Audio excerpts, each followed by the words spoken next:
On a hot October night, an Australian adventure takes a sudden and terrifying turn. When 7 unsuspecting tourists enter dangerous waters,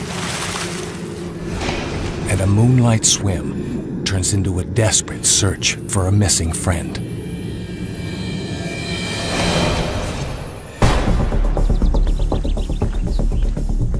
How could a holiday end so suddenly and so violently? What are the clues? Where will the answers be found? Solving this mystery requires 2 teams of behavioral and forensic experts. These seasoned detectives will reopen the scene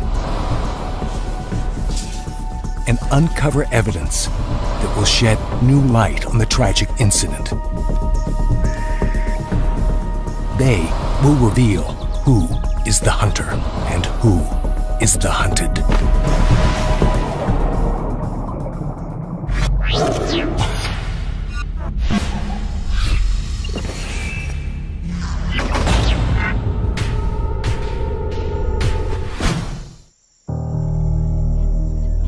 A full moon rises over the outback in northern Australia.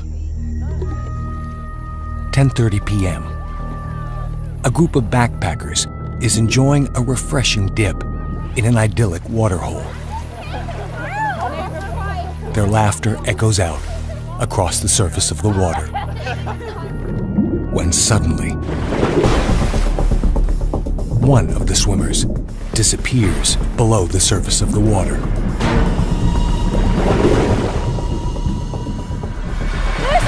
Get out! Get out! Go! Get out! Get out! Who or what is responsible? And will the missing friend ever be found? Where's Isabel? Some of the answers will emerge only months later in a Darwin courtroom.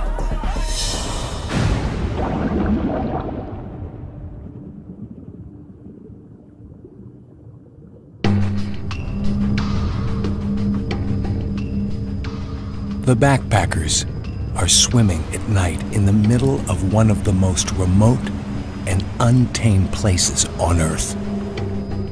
Kakadu National Park, a 5 million acre wilderness reserve on the northern tip of Australia.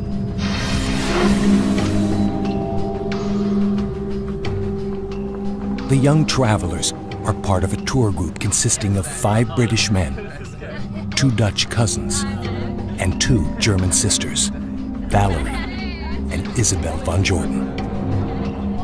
They are all here to enjoy the natural wonders of the Australian wilderness. Kakadu was awesome. This place was just like a different planet almost, like just with the scenery was breathtaking. It was a place like no other. But for the Van Jordan sisters, the natural world provides a special refuge from violence.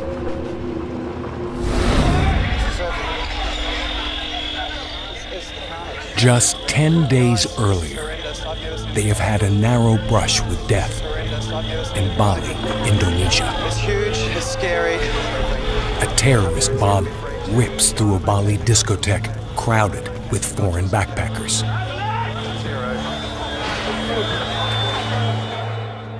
It's a club the sisters had visited just 2 days before. More than 200 young people are killed, most of them foreigners. From my understanding, it's Isabel and her sister had come to Darwin as a direct result of the bomb. It had gone from a holiday paradise into just like a nightmare. But their troubles have just begun.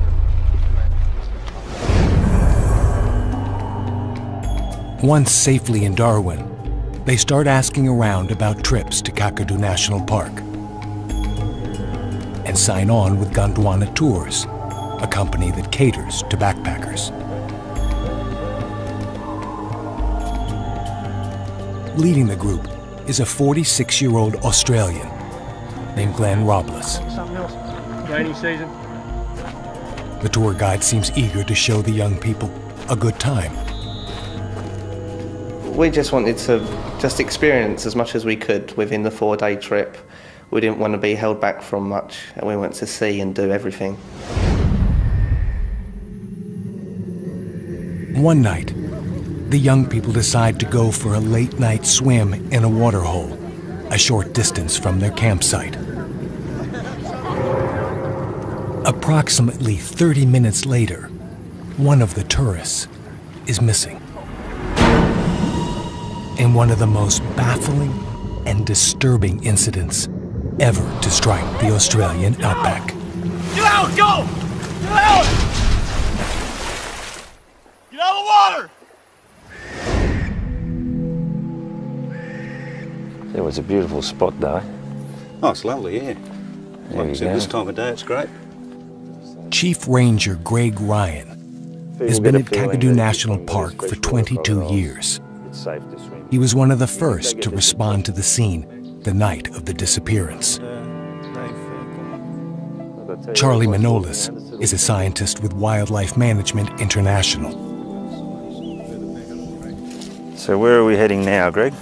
Down the Sandy Billabong. Yep. This is exactly the route that the tour group took to the water.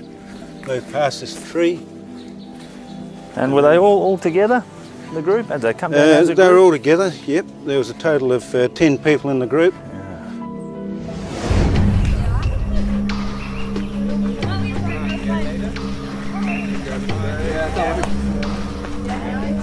Two members of the group didn't enter the water. They stayed out here. They lit a fire. One person was playing a didgeridoo.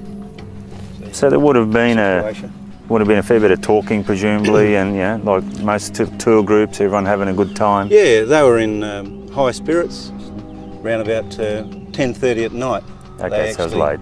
arrived at the beach. Excellent. Yes, it was late. No. Well, it would be pretty inviting that time of year. It'd be hot and sweaty. That looks so good, doesn't it?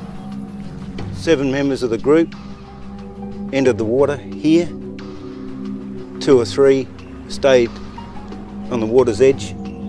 The other members of the group moved further out into the Billabong. Yeah.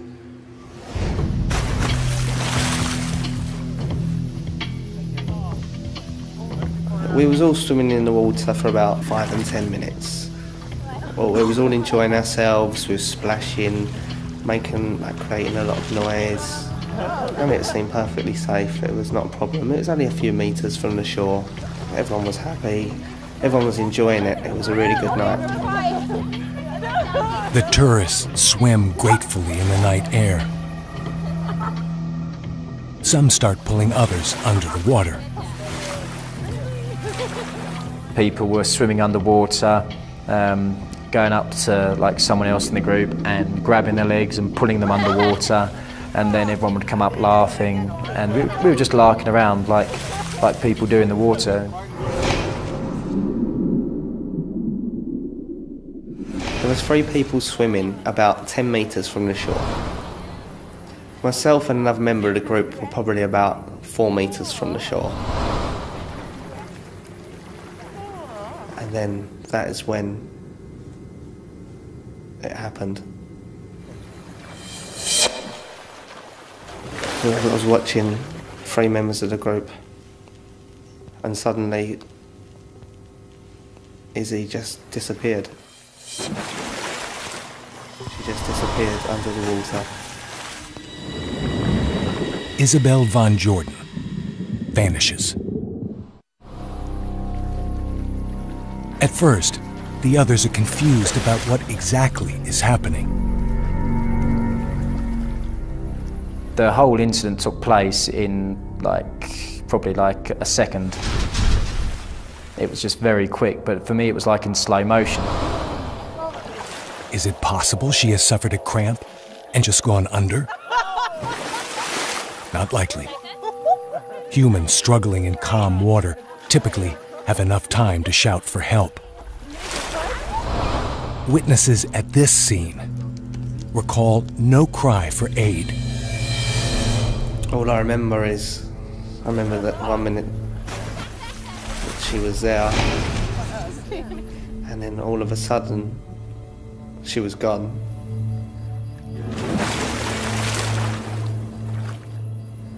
And there was like a sound of a deep thudding sort of splash, and yeah, she was gone. Some believe it is part of the game they were playing. I thought he was playing a joke. Didn't really think much of it. But this time, it is no joke. After maybe 10 seconds, she still hadn't surfaced. 20 seconds, she still hadn't surfaced. Get out! Get out! James Rothwell is the first to sound the alarm. Come on, get out! I realised then what had happened. That's when I was like, everyone just needs to get out.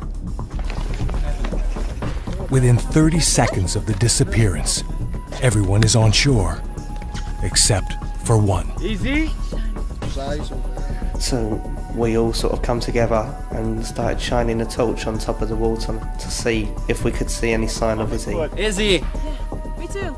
People were shouting her name, but Isabel. there was no sign of her.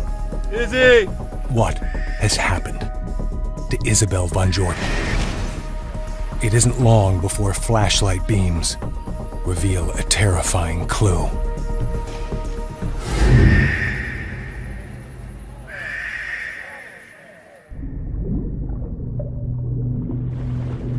When Isabel Van Jordan disappears below the water, the two swimmers closest to her have a chilling idea of what has happened. I remember feeling something hit my leg, and it hit my leg hard. And then I came up and there was just me and Isabel's sister. And she looked at me and she's asked me, "Where's Izzy?" It was like a shiver down my spine, because then you suddenly realise what's happened. Once out of the water, they shine a light looking for their friend and spot something else. Something disturbing. The glowing red eyes of one of nature's most fearsome predators. Not long ago, crocodiles were scarce in Australia. But in the 1970s, the country passed laws protecting them. And today, there are an estimated 80,000 living in the Northern Territory. Kakadu National Park, where the backpackers were swimming, is famous for its crocodiles.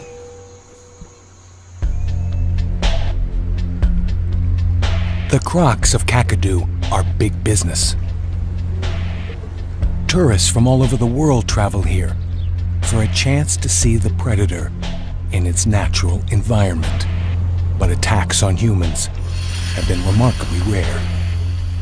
Accounts of the few that have occurred are told repeatedly on tourist boats that cruise the waters in and around Kakadu. The horrifying story of Val Plumwood is one of the most popular. One of the more horrific attacks I've ever heard of, folks, and read about, is a woman out here in the East Alligator River out in Kakadu National Park. Went canoeing up and down the river, and well, she was canoeing along and a large crocodile came up and started bumping the side of the canoe.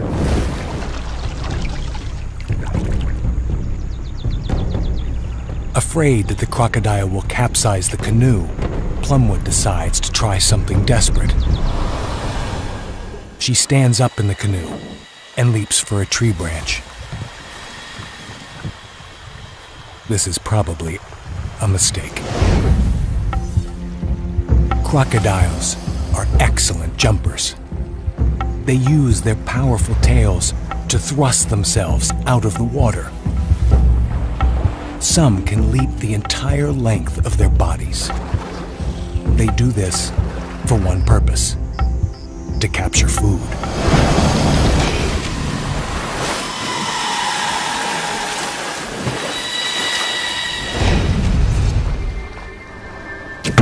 I leapt, and as I'm almost in mid-leap, it came up out of the water and got me in mid-leap right between the legs. My initial feeling was one of disbelief. You know, this couldn't be happening, it was a dream. It was just a flash. A flash of teeth and water that pulled me down under the water and spun me around in this to be a death roll. It pushes the water into your lungs. I really felt like I was being drowned. The death roll is a crocodilian's signature killing technique. It's used to confuse prey, to neutralize resistance, and to aid in the croc's ultimate goal, to drown the victim. The animal that grips Val Plumwood in its jaws quickly spins her into two separate death rolls. But suddenly, they stop. Crocodiles are capable of rapid bursts of energy, but the huge predators have one weakness. They tire quickly. Lactic acid, the chemical that causes cramps in human muscles, floods a crocodilian's bloodstream following a power surge. Muscles freeze, forcing the giant reptiles to rest while oxygen returns to their system. This respite allows Plumwood to get away, but only for a moment. And I pulled myself away, and it came and got me again round the thigh.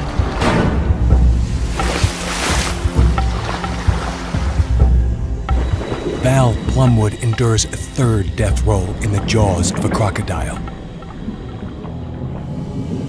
But suddenly, the croc tires again and must rest. Plumwood has one more chance to escape.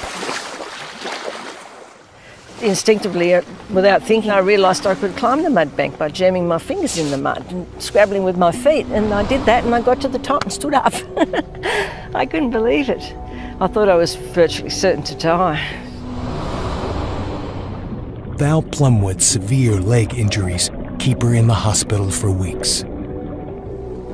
Her story is proof that in certain rare cases, an attack is not always a death sentence.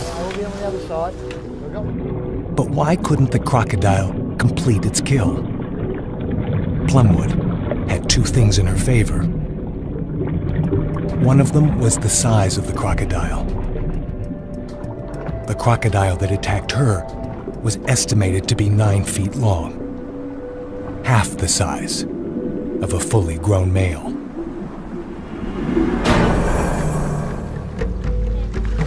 In the 15 years between the attack on Val Plumwood and Isabel Van Jordan's disappearance, the crocodiles in Kakadu continue to grow larger.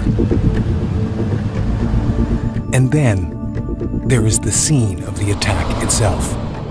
Plumwood's life was spared in part by the shallowness of the water. The water wasn't deep enough for it to hold me under. So if the water had been even a foot deeper, I think it would have been able to drown me. For those reviewing the Van Jordan incident, the depth of the water is a key consideration. Let's go and have a look where it happened, mate. Righto, I'm cutting. Okay, cut your motor. Okay, well let's just see exactly how deep this is here, mate. My guess is that it falls off very, very rapidly from the side there.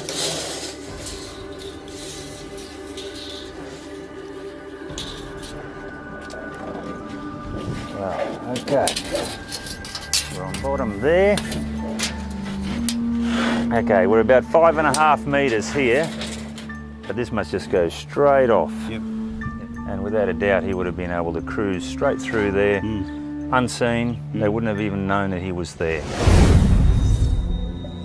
Water 20 feet deep, as it is in the Billabong, where the tourists were swimming, is ideal for big crocodiles. They submerge by expelling air from their lungs, shifting their internal organs and letting their weight take them down. Here, they move unseen and unheard by potential prey. By tucking their legs and whipping their tails, they can motor teeth first through the water at speeds approaching 9 miles per hour. The fastest human swimmer tops out at 5.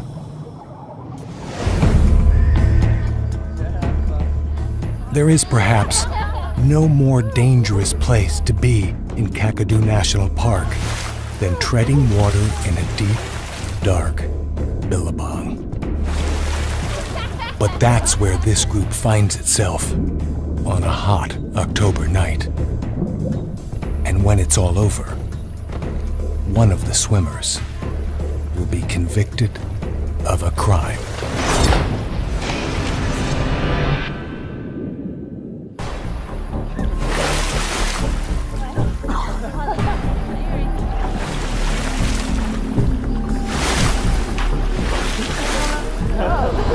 For me, a big attraction of Kakadu was the fact that I was going to see saltwater crocodiles. It was part of the selling point of the trip. People go to Kakadu, they want to see the crocodiles.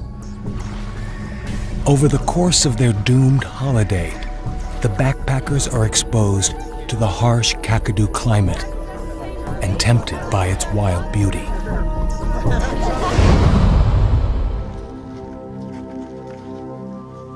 It is late October, the hottest days just before the rainy season.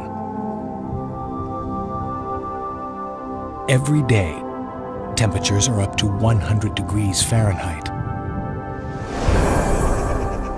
We've done a lot of walking, a lot of hiking, a lot of trekking through like the rough terrain, through the rocks, a lot of rock climbing up to the top of the waterfalls. We went in a couple of caves.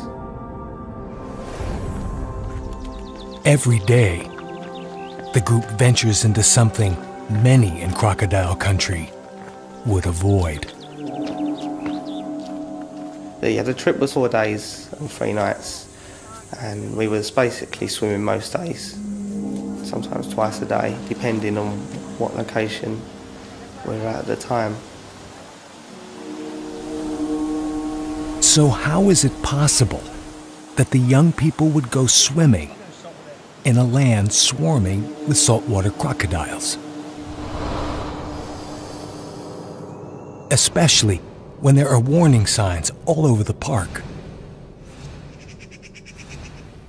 But a closer look reveals a clue. Different signs say different things. Some signs state flatly that crocodiles are in the water. These posters read, "Do not enter the water." But in a few locations, where crocodiles are monitored and removed by the park rangers, the warning signs say there is a possibility of crocs. Visitors can swim at their own risk.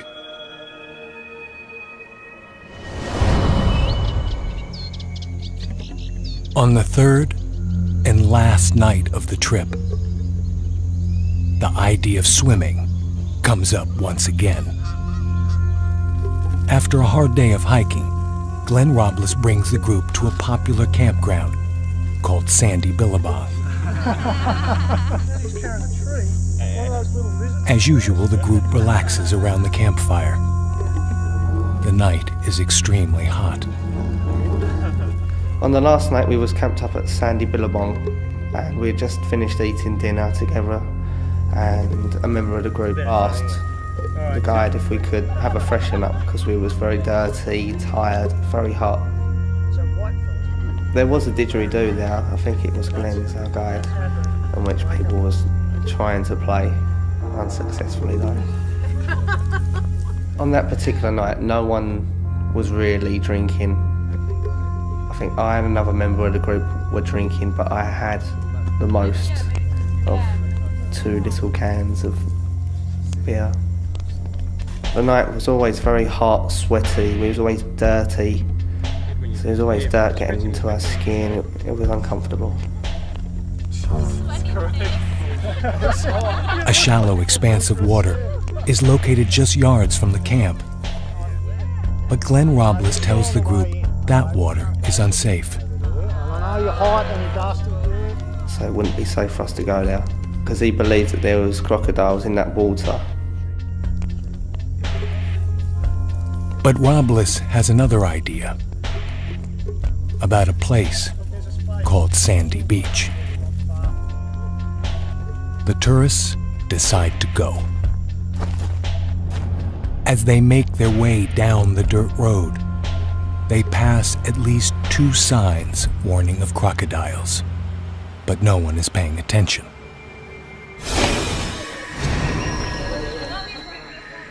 The setting there, it was very dark, it was very eerie. A single flashlight beam scans the billabong, looking for eyeshine. Eyeshine is a signal that a crocodile is in the water. Crocodilians have a special crystal layer at the back of their eye that acts like a mirror. It creates a reflective eyeshine that can be seen for hundreds of yards. This water passes the test. No crocodiles in what appears to be an ideal place to swim. First impressions of the billabong was that it was a small stretch of water.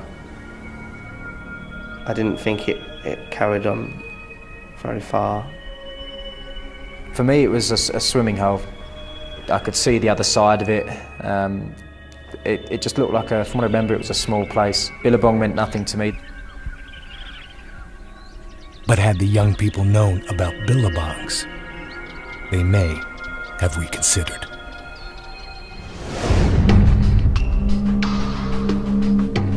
A billabong is actually a section of a stream deep enough to hold water year-round. In the wet season, rivers overflow their banks and fill the floodplains. Crocodiles are free to travel through an endless network of interconnected waterways. But in the dry season, rivers and streams evaporate, and the crocodiles retreat back into the billabongs.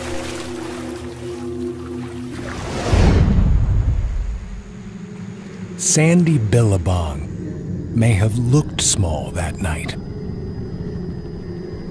but just past the beach area, out of sight to the tourists, the waterway turns and opens up into nearly 2 miles of prime crocodile habitat.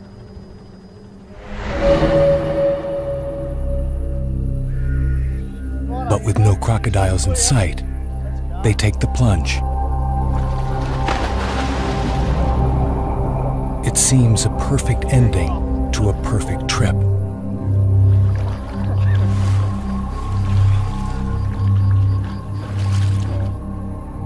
Things are going so well, Glenn Robles drives back to the campground to encourage another group to join the late-night swim.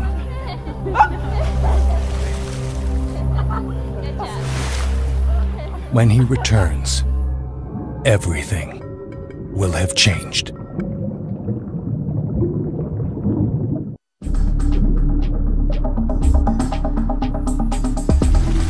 Their tour guide gone, the 7 backpackers continue to play in the billabong. Meanwhile, something is closing in, unseen and unheard. A 14-foot saltwater crocodile. The tourists may be blinded by the dark, but this fearsome predator is not. Crocodile expert Greg Erickson and emergency medical doctor Brendan Furlong review the tools crocodiles use to navigate through the moonlight. So, Greg, I understand Miss Van Jordan was attacked at night. How would a crocodile attack? Well, what happened in this particular situation is they drove up in a Jeep. Jeeps make noises, and these animals have excellent hearing out of water. What they do is, as they come to the surface, their nose is out, their eyes are out, but also their ears. And they have excellent hearing.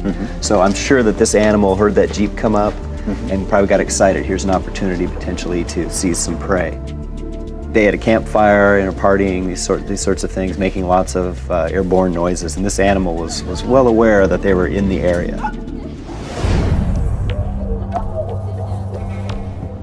Once the group was in the water, there would have been another signal sent to the crocodile. The ripples in the water. Crocodilians have a unique way of picking up these signals through small bumps on their snouts, known as dome pressure receptors. Experiments conducted by Dr. Daphne Soares at the University of Maryland have shown how crocodilians respond to vibrations in the water, even in total darkness. There are little receptors that are in the skin here called dome pressure receptors, and when a mechanical wave, in this case, a splashing in the water, hits those, it sends a signal down the trigeminal nerve, which is sensed by the brain, and it tells the crocodilian that there is something splashing in the water, probably a prey item, either to the left or right, and then they can turn and direct their attack at it. And so what would that be like with 8 people swimming in the water? I think that's going to be a crocodile magnet. Airborne sounds and vibrations in the water attract the crocodile to the location. Once there, its extraordinary night vision takes over.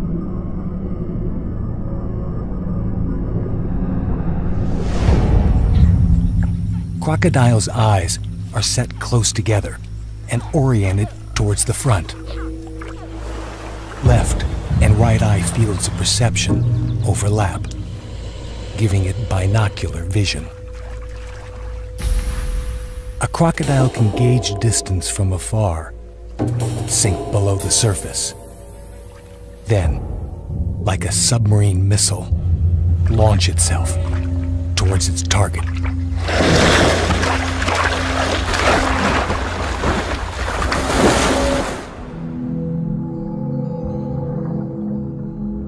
Didn't hear anything, didn't see anything. It just happened from below. Didn't see anything on the surface at all.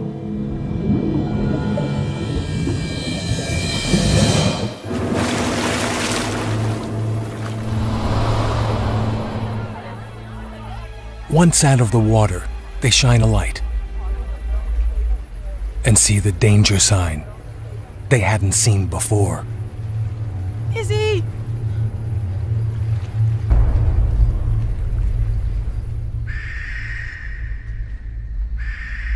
I believe this was a second crocodile who was in that space of water, and then everyone just realised just what sort of position we were in. One of the group runs off to find the guide.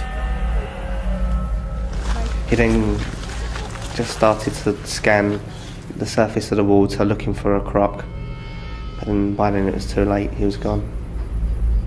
You could see that he was just going into a state of shock, but by that time there was nothing that could be done by anybody. But where has the crocodile taken her? And could she have survived?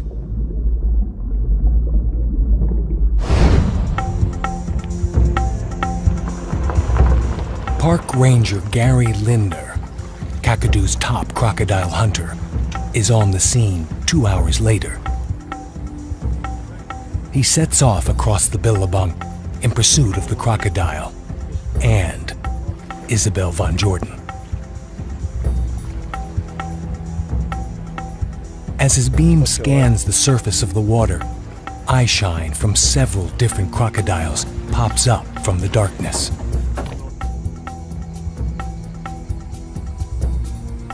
But these are younger crocodiles, unlikely to take a human.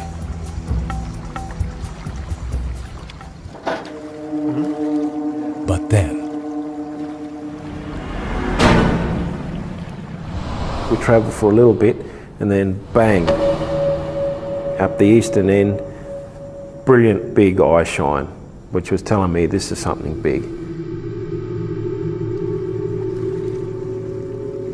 the boat drifted towards the eyes that lie waiting under a pandanus tree. And the croc was sitting there, and then just reality struck. I just saw a body in the crocodile's mouth, and it was held by the arm, and for me time stood still. I'd never seen anything like that before, and I'll never forget it.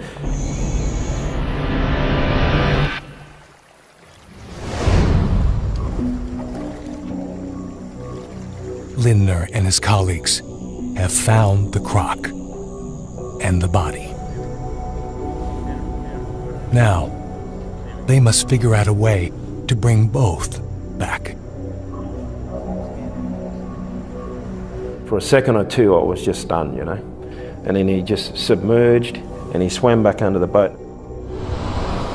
The croc was making his escape with the body.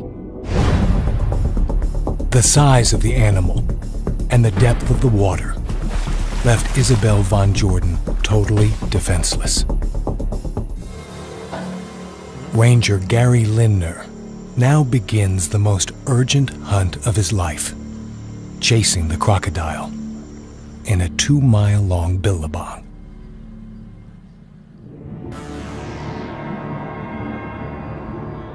A 14-foot saltwater crocodile has seized Isabel Van Jordan, a 23-year-old German tourist, and disappeared with her under the water.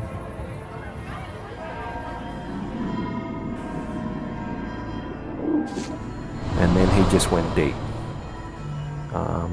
and then went straight to the bottom. The croc drags the boat for over 100 yards. Along the way, Lindner manages to get 2 more harpoons into the animal's back. By now, the croc has been underwater for a very long time.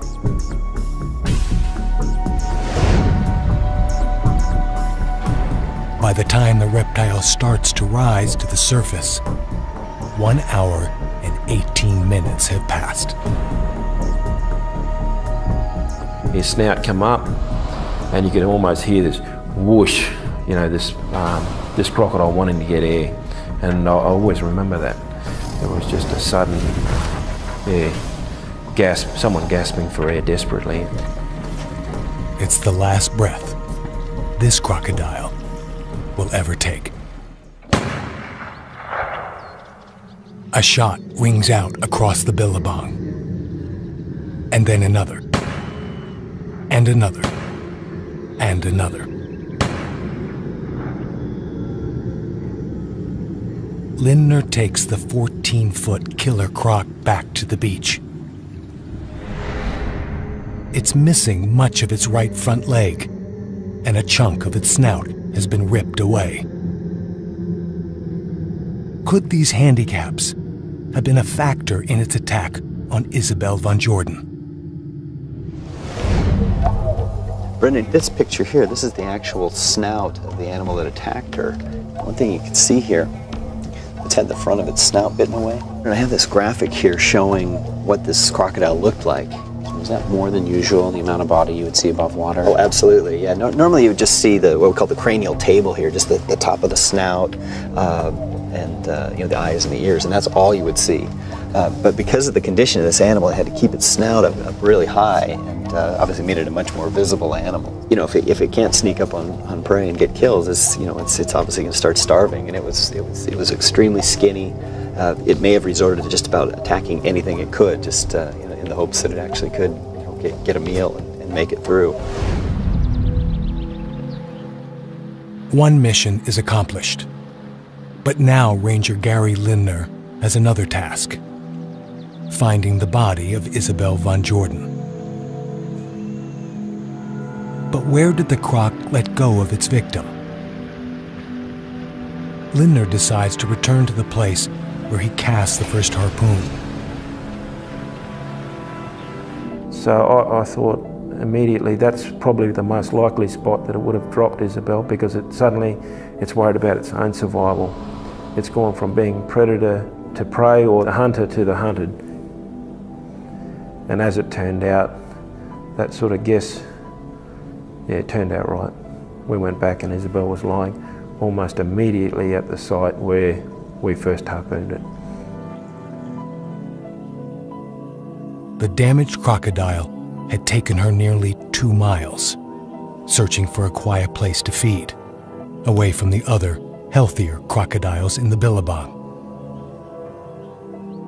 When Lindner finds her, the wounds on Isabel Van Jordan are remarkably minor. What can you say about the kind of injuries she sustained in that initial bite? Well, it's a little tricky. In a strange sense, it's a relatively protected area of the body, and you know, we have vital organs that live underneath here, but our ribs are really there to help protect us. Because she was pulled under the water, held under the water, she died from drowning.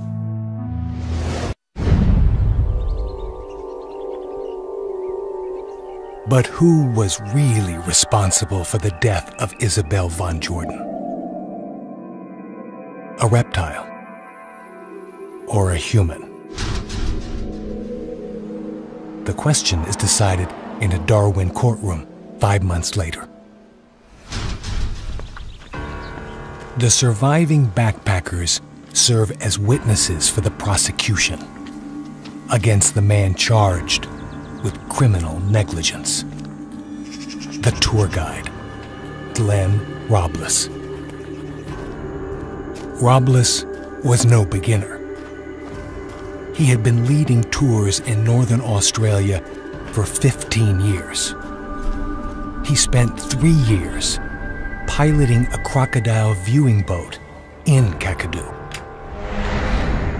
The young people had reason to believe that they were in good hands. We trusted him 100%, and I felt that he had the safety of the group at heart. He was the one who took them swimming every day and guided them past the crocodile warning signs. The signs were there, but we trusted the guide. Our guide was our guide, and he knew where we could go, where we couldn't go, where we could swim, where we couldn't swim. We put all of our trust in our guide. On the fatal night, he suggested the Billabong, drove the backpackers to the beach, and checked for crocodiles. It's all clear. Let's go. And of course, using a torch isn't a bad method of finding out if crocodiles are there, but of course it doesn't give you a 100% result. Yeah. Well, it tells you if they are there, but it certainly doesn't tell you if they're not there. Yeah, well, the crocodile may be underwater. Crocodile may have its back towards the light. You won't pick them up. I look back now and yeah, I mean, it's not a very good way of checking, but like I said, I've never been to that sort of place before. He's a guy that works there. If he tells me that's how they do it, I don't know any different. I'm not going to argue with the guy. 40 yards away, at the entrance to the beach area, a sign forbids swimming because of crocodiles. Glenn Robles was the first one in the water.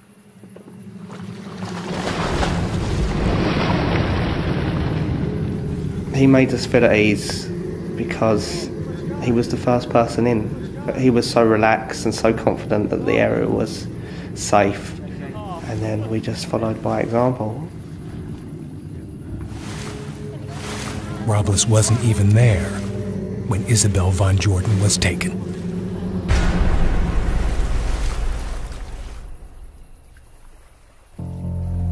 There is no way you can blame Isabel, there's no way you can blame any member of the group for what happened that night. The responsibility, for me, lies solely with Glenn. He's got to deal with it. Everyone who was there has got to deal with it. In the end, Robles pleads guilty to charges that his actions had caused her death. And he makes a stunning admission.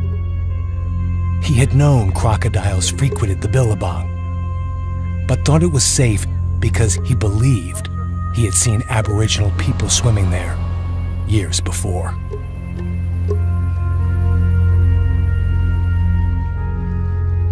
Court records reveal what Robles told detectives about the incident.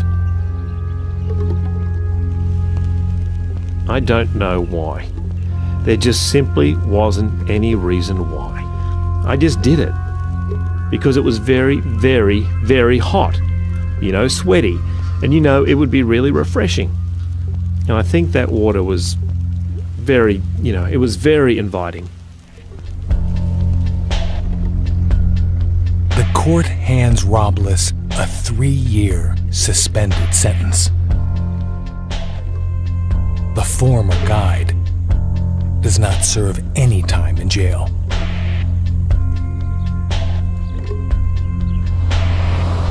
We may venture into the wilderness and entrust our lives to those who claim to understand the risks. But even experts can sometimes reach too far and lead the innocent traveler across the line from being the hunter to being the hunted.